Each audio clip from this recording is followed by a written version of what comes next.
kurekebisha sheria hiyo. Kwa sasa tunaelekea katika kaunti nambari 16, kaunti ya Machakos. Mawakili mbalimbali wanaendelea kuwaelimisha wakaazi kuhusiana na masuala tofauti ya sheria kwa siku ya 4 huko Machakos. Mawakili hao pia wamewataka wakaazi wa eneo hilo wawe makini na wajihadhari na mawakili bandia. Tunaungana na mwanahabari wetu Electin Odera tueleze mengi kuhusiana na mpango huu wa mawakili wa kuwaelimisha wakaazi. Asante sana Kitu, kama ulivyotaja ni wiki ya mawakili nchini kuweza kutoa ushauri na saa kwa wananchi kuhusiana na masuala tofauti ya masuala ibuka ya kisheria.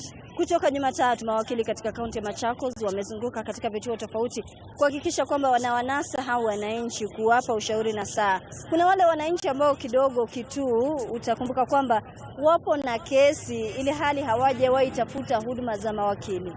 Kisa na maana kwa sababu hawana ufahamu wa kutosha, au hata ule uoga kwamba kidogo ni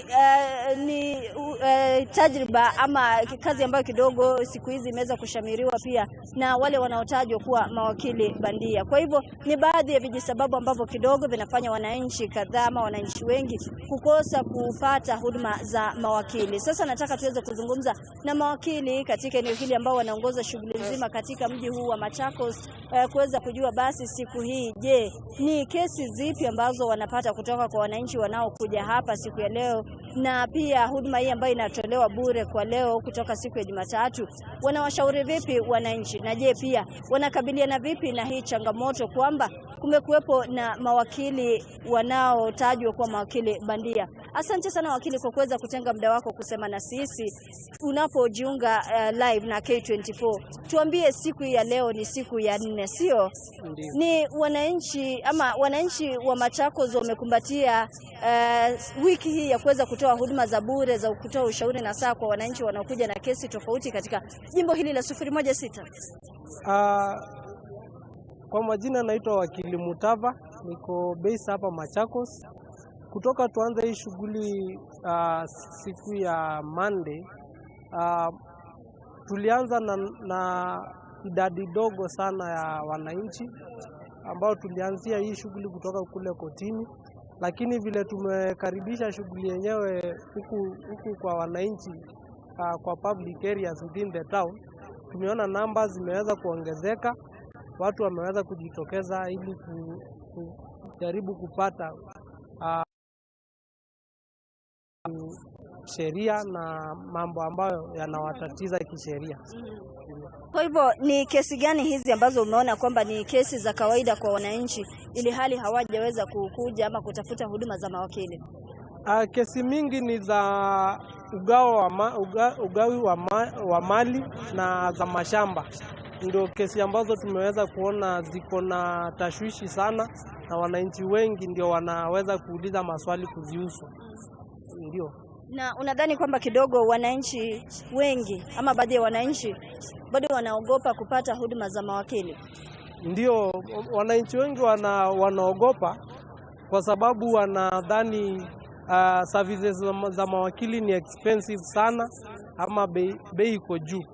Hiyo ndio kitu yenye nafanya wengi waogope kwenda kutafuta usaidizi wa kisheria kutoka kwa mawakili. Kwa hivyo nyinyi mnafanya nini kuwaeleza wananchi kwamba kidogo kumtafuta wakili si kitu ambacho ni cha gharama ya juu?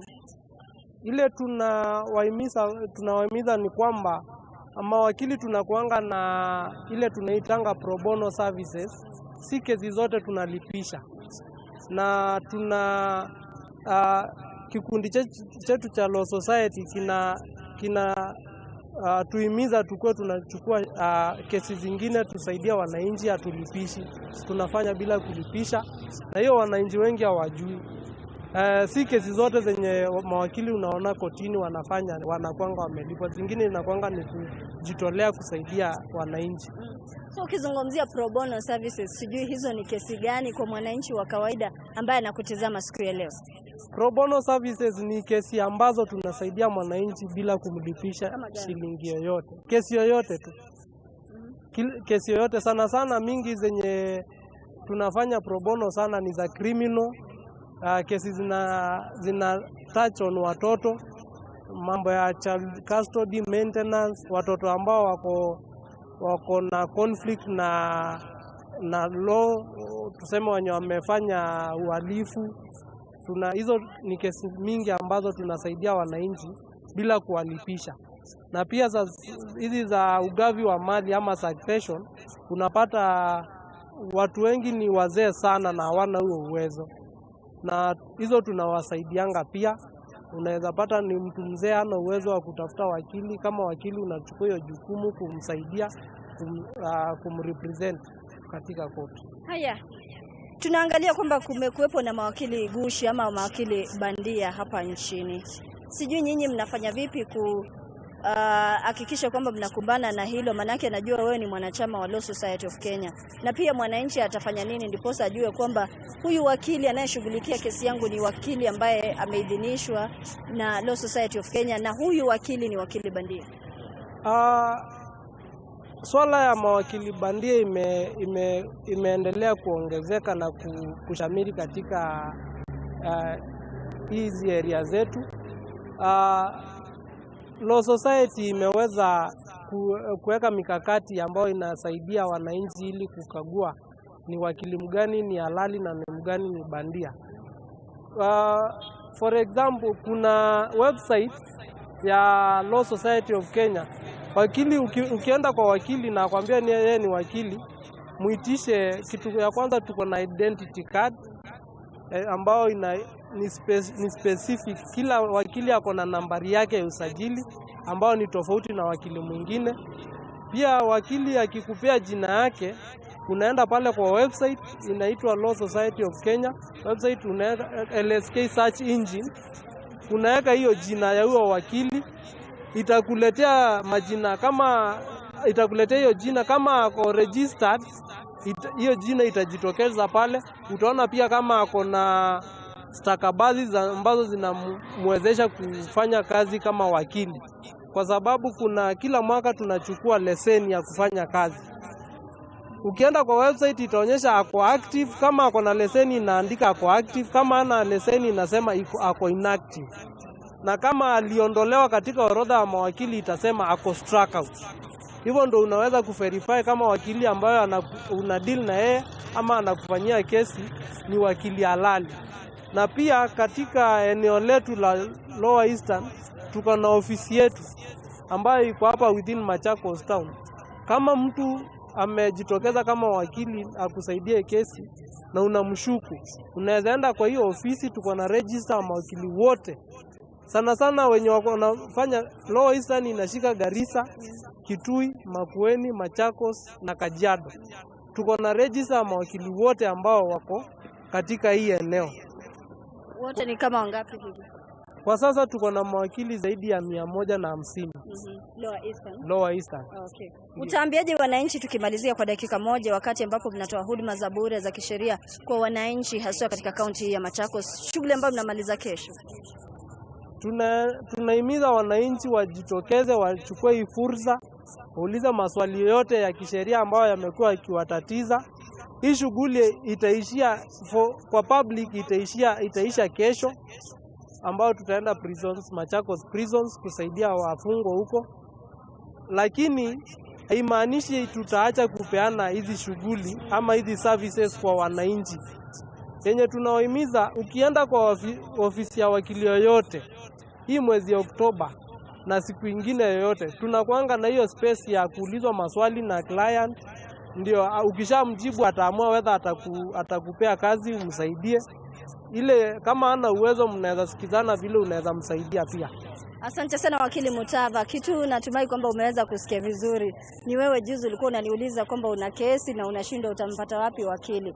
Basi anasema kwamba wananchi waweze kuondoa ile perception kwamba mawakili ni expensive, na kwamba wanawahimiza wananchi waweze kujitokeza katika wiki hili lote ambalo wanatoa huduma za kutoa ushauri wa bure kwa wananchi walio na kesi zozote mahakamani ama walio na nia ya kuweza kuwasilisha kesi mahakamani. Pia anasema kwamba kuna zile kesi ambazo wanahudumia wananchi kwa bure. Ametaja hizi kesi zinazoitwa pro bono services kama vile kesi za urithi, kesi za mashamba na kesi tofauti. Kwa hivyo wote wanahimiza wananchi kuweza kufululiza katika kituo hiki anacho kuelekeza mpiga picha wangu ambacho wamepiga kambi kutoka siku ya jana baada ya kutoka katika mahakama ya Machakos ambapo walianza shughuli nzima siku ya Jumatatu. Hiyo kesho amesema kwamba watakuwa katika gereza la Machakos kuweza kutoa huduma hizi. Kwa hivyo wananchi wanashauriwa waweze kujitokeza kupata huduma hizi. Kutoka jimbo hili la 016 narejesha kwako.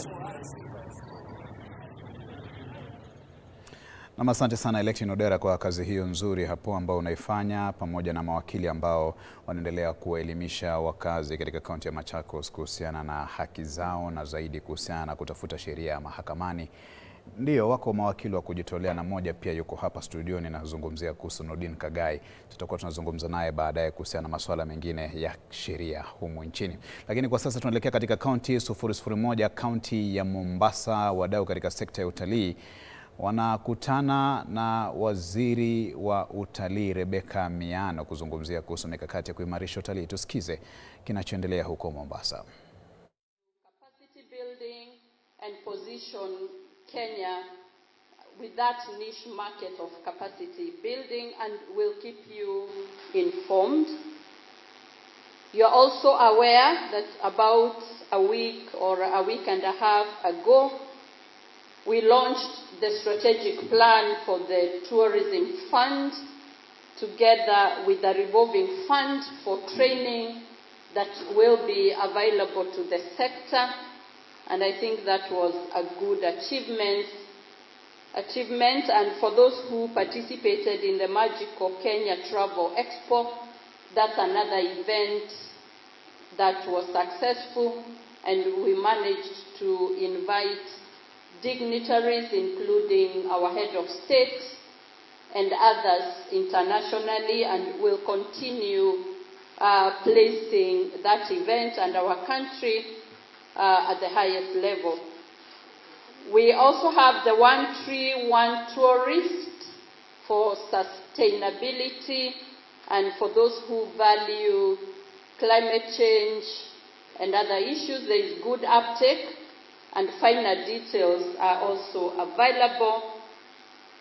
I am happy that we are also partnering with development partners like you said and others. We had a meeting a few weeks ago. They will be supporting us, especially in international marketing, and we are at the tail end of such negotiations. I firmly have confirmed that we are going to have a robust engagement with the private sector. I have promised that we will have quarterly round-table meetings with the stakeholders at various levels, and if need be, we will also have round-table for the sector with the head of state before the end of this year, so that we can look at the issues that we need to address and also discuss the progress of where we are. The CEO of KTB, I thought you will mention that we want to engage our young people to participate in tourism and conservation, and we'll be launching a youth center in our offices, and we will keep you updated on the activities that will keep our youth participatory in the tourism sector, including a photography competition that will be launched so that we can uptake the talent and the energy and the enthusiasm that we have seen with our youth. To some of the specific issues that were raised this morning, the first heading was about legislation and policies, and especially the legislation and regulations to do with some of the products that we have, like Airbnb. I am here with the CEO of TRA, and before we traveled on Tuesday, He was in my office taking me through the progress of the regulations, and I want to announce that you promised that by February the regulations will be in place. And so I just want to assure you that that is happening. Please take advantage of the sector to ensure that we have regulations that has input of everyone in the sector. We've had a discussion with the CEC. Na mtazamaji, ni waziri wa utalii Rebecca Miano huyo akiwahutubia wadau katika sekta ya utalii katika kaunti ya Mombasa kuhusiana na mikakati ya kuimarisha utalii hasa kipindi hiki ambacho ni cha likizo ndefu. Moja kwa moja sasa tunarejea katika kaunti 47 kaunti hii ya Nairobi kuhusu mradi wa dishi na kaunti. Wadau ambao wanausukumia mradi huu wa dishi na kaunti wanazungumza kuhusiana na mikakati ya kukabiliana na changamoto zilizopo kuhusiana na kuwaweka wanafunzi shuleni kwa kuwapa chakula. Tumsikize gavana wa Nairobi Johnson Sakaja. In the county of Nairobi, from any such beverage, what we're focusing on is this: watoi wadishi, washibe na wasome. What we're doing is part of a national and global imperative. And when you look at where we're moving as a continent and as a country, it's really the thing to do. In the 1950s, 22% of the world's population was in Europe, and only 7% was Africa. In 2050, the European population will be 7%, and 25% will be Africa. 1 out of 4 people are going to be in this continent. With 1 out of 4 people on this continent, there's a global imperative. What are we doing with the young population? Our median age in Kenya is 19. It is going lower. A few years ago it was 23. Our median age is 19. The best way, which I see as a homegrown solution to guarantee the future of the continent, is by first guaranteeing the outcomes of our children by investing in their education. There is no greater way to guarantee the Kenya of 2050, the Kenya of 2060, by a strong and deliberate investment in young people today. How do we keep them in school? This is one of the ways to keep them in school. And not just to keep them in school, we've seen there are very many other benefits that have come. I want to really thank the team, Susan, Wawira, Amina, Esther, for the presentation of the details. And if you look at the kind of information we're getting, the impact is real. And so, beyond just a meal a day, there are huge benefits. It's an investment in the future. When we say feeding the future in Nairobi, we actually mean it. And we are going to continue investing, putting our money where our mouth is. I'm very proud of the fact that it's a program that we conceptualized, we researched, we thought about. It was not a by the way. I started talking about it a long time ago in Senate. I remember during the debate on the mung beans bill by Senator Wambua of Kitui. That's when I think there's a clip that was played where I was saying, ideally we should be the off-takers of that. It is so fulfilling when you conceptualize something and then it becomes a reality. And you actually implement it and it becomes a reality. It's very fulfilling. Because today we're buying those beans from Kitui. We're buying Western beans from Busia. We're buying tomatoes from Nakuru, from Machakos. We're buying, the ripple effect of the program is so huge. But back then you'd think this is just a senator yapping and just speaking. And so for me it gives me confidence that, leadership can actually change outcomes for people and for life. There are 2 testimonials that I really like in this story. One of them is of this young girl, Mildred.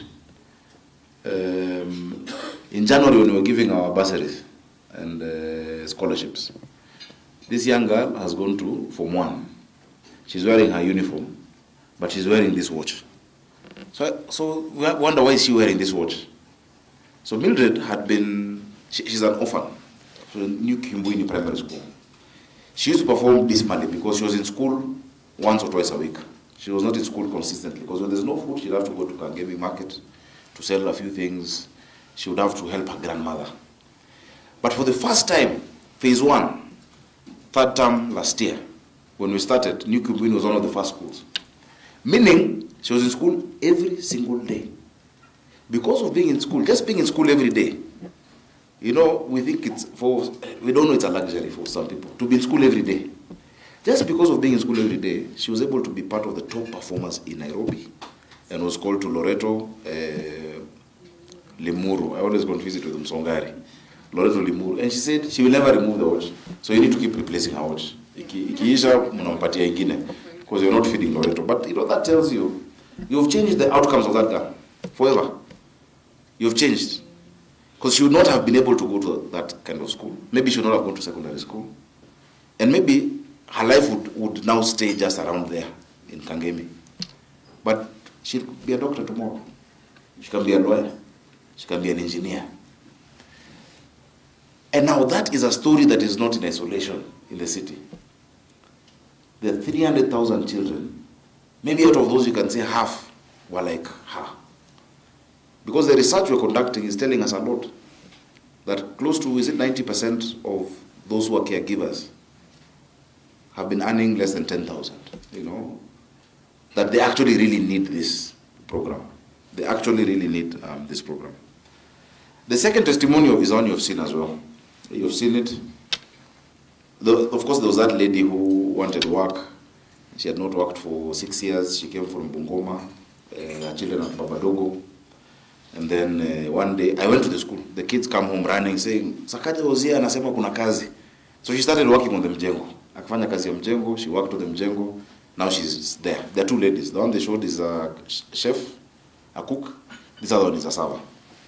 But the best story is this driver called Dominic, the driver of one of the buses, the trucks.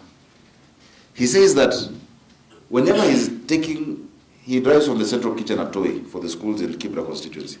That he says that whenever he's taking the school, the meals, everyone on the road is hooting and giving him way, including matatus. Now, all of you in Nairobi, by the time matatus are giving you way, for anything, even they don't even give police or ambulances way sometimes. But by the time they're giving you way, it shows that there's something the community has embraced. Now that magic happens every day. From our 17 central kitchens, there are trucks going out. And what are they spreading? Not just food, but hope and trust. I think... Na mtazamaji, huyo ni gavana wa Nairobi Johnson Sakaja akizungumzia kuhusu mradi wa Additional County unaowapa wanafunzi chakula wakiwa shuleni. Anaangazia changamoto zilizopo na mikakati ya kushughulikia changamoto hizo. Naam, kufikia hapo tunachukua mapumziko mafupi hapa ndani ya mchipuko wa K24. Nikirejea tutaendelea kutazama yanayojiri kutoka kaunti zingine pamoja sasa na mada yetu ya siku kuhusiana na sheria ya fedha ya mwaka 2023. Upande huu mwingine niko naye wakili Nurdin Kagai ambaye yuko tayari kabisa kutuelezea kuhusu athari za mahakama ya juu kuhalalisha sheria hiyo. Salia ulipo.